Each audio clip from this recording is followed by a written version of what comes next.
Farzandlaringizni gadjetlardan qutqarishning yagona yo'li bu aniq grafik qo'yishdir. Bu narsa bolada berisharmikin, berishmasmikin, qachon berishadi, qachon olib qo'yishadi degan bezovtalikni pasaytiradi. Shundagina unga gadjet bilan xayrlashish osonroq bo'ladi. Qo'shimcha sifatida bolangizni 15 minut oldin vaqt tugayotgani haqida ogohlantiring. Oxirgi 10 minut va 5 minut qolganida ham eslating. Uchinchisi esa bola bilan kelishing.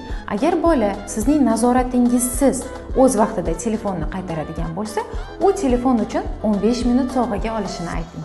Eng asosiysi, farzandingizni real hayotini shunchalik yorqin, shunchalik uyg'un qilingki, uning o'zi virtual hayotda o'tirishni xohlamasin. Oilada sevgi, qabul qilish, urf-odatlar, qiziqishlar bo'lsa, bolalarning gadjetlarga qaram bo'lish foizi juda ham kam. Siz farzandingizni telefondan qanday qilib chiqarasiz yoki ular hech qanday muammolarsiz qaytarib berishadimi?